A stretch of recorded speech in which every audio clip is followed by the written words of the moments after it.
everybody. I'm Keisha Grant. I'm Terry Brooks. The major party candidates from Connecticut's 1st Congressional District are here for a debate. Chief Political Correspondent Tom Monahan is the moderator. Tom. Keisha, Jerry, thanks so much.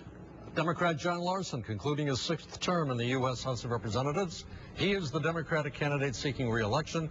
His opponent, Republican Ann Brickley, a professional engineer, former GE executive, and now she has her own consulting business. Thank you both for being with us. Ms. Brickley, let me start with you.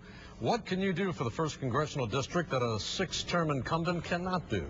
I think I can help get the country back on track by helping the private sector create jobs. The stimulus bill was supposed to create jobs, Tom, and as we know, unemployment today is much higher than it was before the stimulus bill was created. We need to do more to get the small businesses and the private enterprise on track and less federal government spending. I'll do that by extending the tax credits, by getting rid of waste and bureaucracy that gets in the way of small businesses being able to create jobs, and by helping to have the small businesses grow. John Larson, the impression that Ms. Brickley is giving is that stimulus has not worked, has it? We just came from an announcement, Tom, where 5,000 jobs are going to be created because of high-speed rail. And 40 million of those $120 million that were allocated came by way of the Recovery Act, in fact, stimulating this economy. The steel has been delivered at Charter Oak Health Care Center, where 300 people are going to go to work. More than 38,000 jobs have been created. We need to do more. There's no question about that. Certainly, jobs are on everyone's mind, but we were driven into a deep and cavernous hole by the Bush administration. This president and this Congress has worked its way out. We've righted the path. We're on the right trajectory. Today is another positive step forward. We got a long way to go, but I'm proud of the record that we've been able to achieve. John Larson, let me ask you this. Pratt & Whitney is still in the district, of course. It still employs people, but it's a shell of its former self. Correct. Could more have been done? More is being done, and I'm proud of the fact that we got $287 million for the F-22. The president will sign later this month in India because we brought Washington to Hartford. We brought the ambassador of India here. A C-17 deal will be signed for more than $500 million. We are going to win the tanker deal, Tom, and we're going to keep the Eagle flying at Pratt & Whitney. And I led the fight in the United States Congress against the wasteful alternative engine. We're going to be sole source on the F-35 because the Pentagon doesn't want that unnecessary spending, and then Pratt & Whitney will be hiring people come the middle of next year. All right, Ms. Brickley, can you respond? Well, certainly we all agree that we need to eliminate the wasteful spending on the alternate to the Pratt & Whitney engine. But what disturbs me is year after year after year, even though Congress talks about eliminating the funding, they actually don't. And in the Senate, they vote to eliminate it, but in the House of Representatives, it still was continued. So that certainly needs to stop. As far as the federal government stimulus spending, we were supposed to create 41,000 jobs here in Connecticut. And as of just a few weeks ago, only 7,600 jobs had been created or saved. That cost taxpayers over $350,000 per job. Clearly, there's a better way. We need to do more to stimulate the private enterprise, less federal government spending. That starts by getting rid of a lot of the uncertainty that is preventing the small businesses from being able to hire. In my travels around the districts, what I'm hearing from small businesses is this. One, they don't know whether or not those tax credits are going to be extended. Secondly, they don't know what big government mandates are going to come down on them next. Is cap and trade going to go through? If so, that's going to add to their energy costs. Is the union card check going to go through? If so, that may be interfering with their ability to work together with their workers. They are concerned about the health care mandates and the 1099 reporting.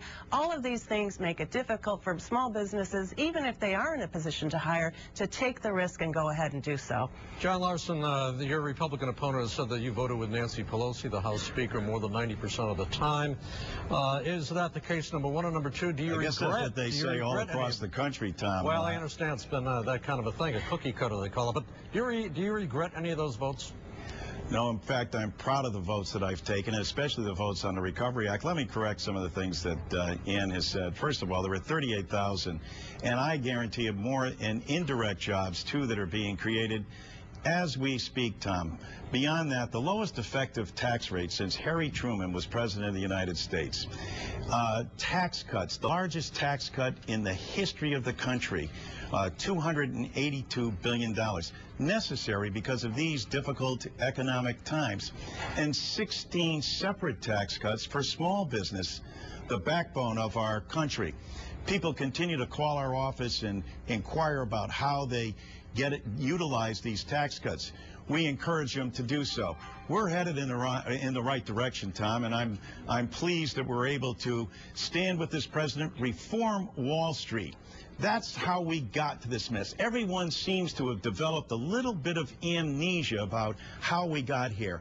But when you take your eye off the prize, there's no cop on the beat. We saw this nation lose $17 trillion in personal wealth and assets and 8 million jobs. Okay. It's been a long trudge out of there. All right. But we're headed in the right direction. Ann Brickley, how about this Pelosi matter?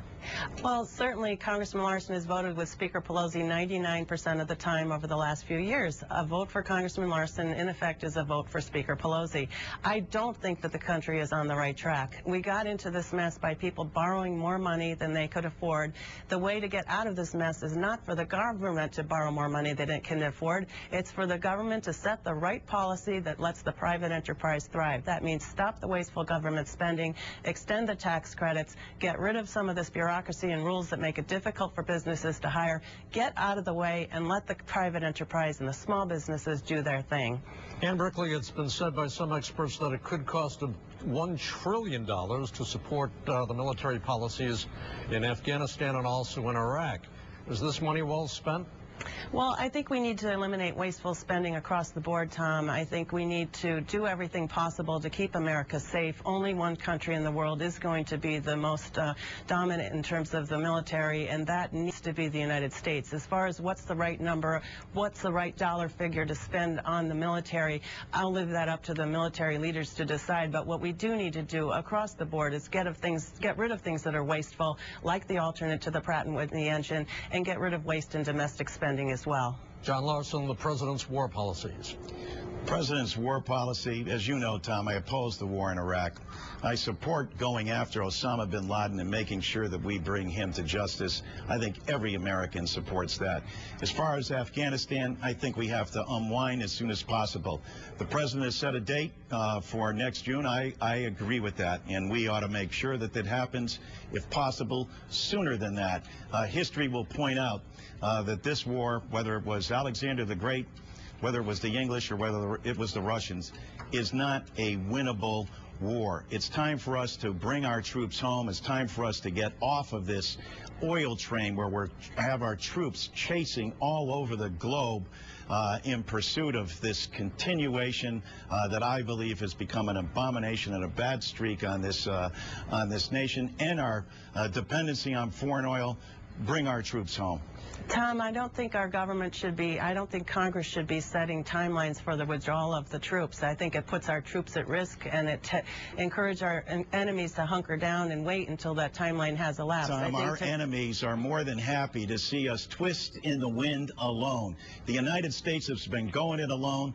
The Karzai government hasn't demonstrated that it can be anything other than corrupt. I've been to Afghanistan. I've been to Iraq. I've talked with our troops on the ground, and I've talked with our generals. I've heard the candid conversations. It leads me to believe that what we have to do is return as soon as possible and reinvest in this nation of ours. We've got to make it in America and sell around the world instead of making it in Afghanistan and in Iraq.